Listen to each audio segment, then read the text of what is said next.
So let's address the elephant in the room here.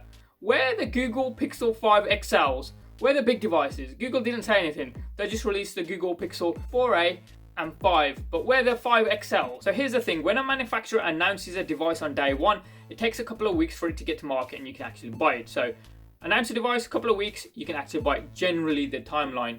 But 2020, the unique and memorable year that it is, has skewed that timeline for certain manufacturers depending on when their life cycle comes around. So Google I/O back in May, the Google Pixel 4a. You'd think it would be out in May, June. COVID struck, constraints around building the device and getting it to market got delayed. It got released in North America in August, I believe, Australia in September, and here in the UK in October. So it's a longer date frame there. So announcement back in May, generally September, October that it's coming to market. So that's a drastic change from the 2-week timeline that I talked about earlier. So Google have had to kind of cannibalize their own line of products here, and you'll see why in a second.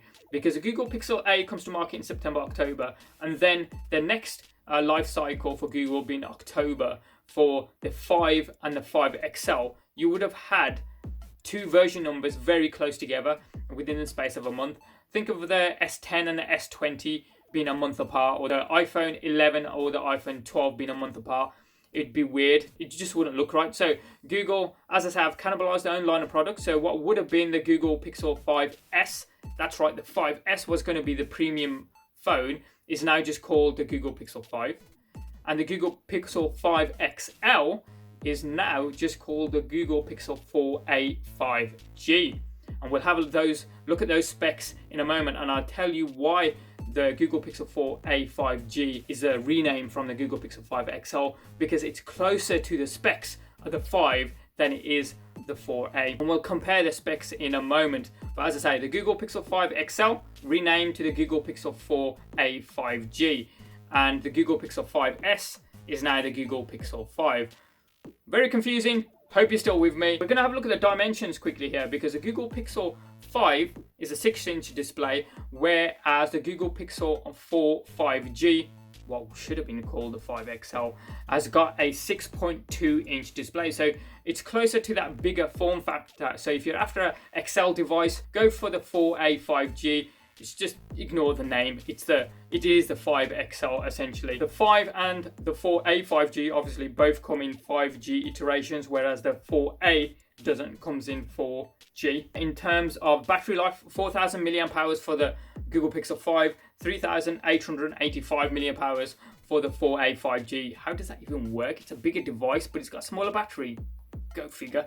Qualcomm Snapdragon 765G. Again, octa-core processor on the 4a 5G and the Pixel 5. Again, running Adreno 620. So that's why those are more closely related together. The Google Pixel 4a 5G to the Google Pixel 5. The CPU and the graphics processor are identical. The camera setup on both devices, the rear-facing cameras, the front-facing cameras are exactly the same, including the ultra-wide specs as well. All the software obviously running Google Android 11 on both, whereas the Google Pixel 4a on its own comes with Android 10. The 4a 5G and the Google Pixel 5 both come at launch with Android 11. So that's why the Google Pixel 4a 5G is in fact a rename of the Google Pixel 5 XL, and the Google Pixel 5 is the rename of Google Pixel 5S. Hope that makes lots of sense. Very confusing indeed. But yeah, if you want a big device, just go for the Google Pixel 4a 5G. It's exactly the same device as the 5, obviously just bigger form factor. But do let me know in the comment section down below, if you were Google and COVID struck, what would you do with the release of your devices? Would you delay them, or would you skew their names as Google has done, kind of cannibalizing their own product range for 2020 and hope next year would go back to normal? Or would you just cancel the line coming out altogether and just go for that premium range in October just before the holiday season? I'd be interested. Do let me know in the comment section down below. Thanks for watching. Cheers.